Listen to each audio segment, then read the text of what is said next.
Жеті жағдайда сөз қозғама.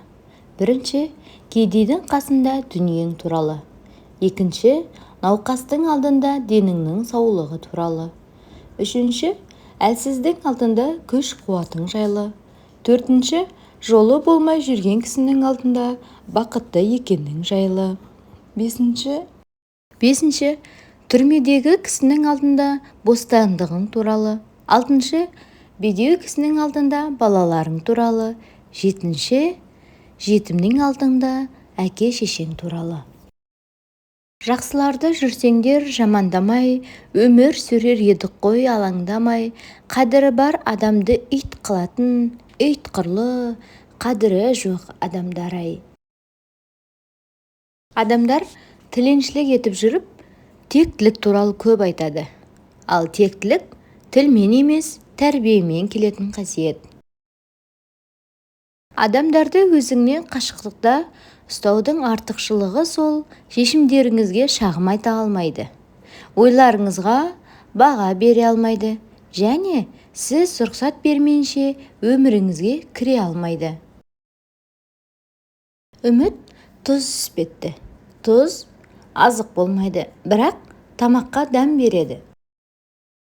Басқаларды қуанту үшін өмір сүрсең, бәрі сен жақсы көреді, өзіңнен басқа. Маған соққан самал жел, басқаға да соғады. Маған келіп бақ қонса, басқаға да қонады. Мендегі бар ұлылық, басқаларда болады. Қандай ғана хақым бар, тұрам деуге жоғары. Ақша шіркін майдаланса тиын ғой, адам шіркін майдаланса қиын ғой. Бақытты адам өткенге өкінбейтін, болашағынан қорықпайтын, және біреудің өміріне араласпайтын адам. Ақша сіздің көңіліңізді көтеретін, немесе түсіретін болса, сіз адамдықтың деңгейіне әлі жетпегенсіз. Біреудің сөзін саған жеткізген адамнан сақ бол. Өйткені ол сенің сөзіңді басқа біреуге жеткізеді. Жақсы жауабың болмаған кезде үнсіздік алтынмен тең. Ашуланған кезде жауап берме. Бақытты болған кезде уәде берме. Мұңайған кезде шешім қабылдама. Басқаның айтқаны айдағанымен жүріп, өз қамын өзі ойламаған жұрттың күні қараң. Соқыр еркек пен мылқау әйелдің үйінде ұрыс болмайды. Мақсат қойдың ба, соңына дейін бар. Құла, сүрін, бірақ тоқтама. Үйің тар болса, бола берсін. Ең бастысы ішінде береке болсын. Құдай кім армандаса, соған үміт сыйлайды. Кім сенсе, соған ғажайып сыйлайды. Және де кім жаратушымен бірге болса, оны ешқашан жалғыз қалдырмайды. Қарсы келме Алланың әміріне, тіріде жет ата-ананың қадіріне. Өлгеннен соң бәрі де кеш болады, алтын сарай соқсан да қабіріне. Сүрінгенді, бүлінгенді сөз етпе, мен де тұрмын, сен де тұрсын кезекте. Қай істің болсын өнуіне 3 шарт бар. Ең әуелі ниет керек, одан соң күш керек, одан соң тәртіп керек. 3 нәрсе қайта келмейді. Айтылған сөз, өткен уақыт, жоғалтылған сенім. Адам кей кезде айнаға сұлумын ба деп емес, адаммын ба деп қарау керек екен. Сабырлы болыңыз. Сол кезде Алла сіздің сабырлығыңыз үшін ең жақсыны бұйыртады. Сол күндер қайда қалды, алаңсыз, қамсыз, уайымсыз. Өмір тым қысқа, тез кешір, шын сүй, риясыз күл. Ар намыс, махаббат болмаған жерде адамшылық тұра ма? Бұл сипаттардың болуы үшін адам баласы азат, тәрбиелі болуға тиіс. Тұз бен қанттың көрінісінде ешқандай айырмашылық жоқ. Екеуі де ақ түсті. Оларды татып көрмегенше ажырата да алмайсың. Адамдар да солай. Олармен араласып көрмегеніңше, кімнің кім екенін білмейсің. Құдай не жазса, соны көреміз деу соқырлықтың белгісі. Тағдырдың жазғаны болар деу ақымақтықтың белгісі. Адам не тілесе, Құдай соны тағдыр қылмақшы. Тіккен еккен жерге бидай шықпақшы емес. Әйелге күйеу, еркекке әйел табылар, ал балаға ата-ана табылмас. Жақсы ұрпақ сүйгің келсе, жақсы жар таңда. Жақсы жарды қаласаң, өзің жақсы бол.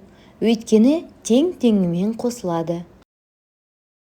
Әйелге не берсең де, ол саған одан да көп етіп қайтарады. Өзіңді берсең, ол сәби сыйлайды. Оған арнап үй салсаң, ол оны жылуымен толтырады. Оған күлкіңді сыйласаң, ол саған өз жүрегін сыйлайды. Біреудің өмірінің сорпасын сапырғанша, өз тағдырыңның кеспесін кес. Әкесі, балам, қай жерге басатыныңды абайла депті. Ұлы, әке, сіз абайлаңыз, себебі мен сіздің басқан ізіңізбен жүремін депті. Бір анадан сұрапты, қай балаңды қатты жақсы көресің деп. Ана, ауырған баламды жазылғанша жақсы көремін, шығып кеткен баламды оралғанша, кіші балам өскенше жақсы көремін, кеудемдегі жүрегім тоқтағанша бәрін жақсы көріп өтемін депті. Адам баласы сондай қызық. Дұға жасап жатқанда Алланы бақылап тұр деп ойлайды.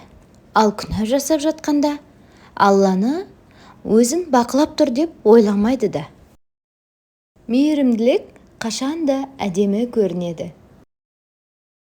Кедейді кедей демеңіз, ол мәңгі олай өтпейді. Байларды бай ғой демеңіз, оған да бір зат жетпейді. Тақырды тақыр демеңіз, күн шықса, ол да көктейді. Сабыр ет, досым барлығын Алланың өзі реттейді. Сынағыңыз көбейген сайын сыр бермей, сабыр қылыңыз. Қараңғылықтың қоюланғаны таңның жақындағанын білдіреді. Еңкейгенге еңкей, әкеңнен қалған құл емес, шалқайғанға шалқай, пайғамбардың ұлы емес. Іздесең қателік көп менде, бүгінде, кешеде, өткенде, сен бірақ түңілме, жек көрме. Көзіме жас бер, жылайын, шыдам бер, сабыр қылайын, жарал болған жүрекке дауа бер, жамап сынайын. Ашу бар жерде ақыл тұрмайды. Бауырыңа қатысты 3 ұстаным. Пайда келтіре алмасаң, зияныңды тигізбе. Қуандыра алмасаң, ренжітпе. Мақтай алмасаң, сөкпе. Жақсы жар жамандығыңды жасырады, жақсылығыңды бағалайды, кемшілігіңді кешіреді. Бір тамшы өтірік мұхиттай сенімнен айырады. Кейде адамдарға шындықты айтқаның үшін жазықты боласың. Дана адамнан өмірдегі ең оңай және ең қиын нәрсе не деп сұраған екен. Ол қателіктер. Басқалар жіберген кезде жазғыру оңай, ал өзіміздікін мойындау қиын деп жауап беріпті. Беруді емес, тек алуды білетін адам тіленшілік қасиетке ие, бірақ оны өзі ұқпайды. Ойымыздың таза болмауынан ренжігішпіз. Арамыздың таза болмауынан дұғамыз қабыл емес.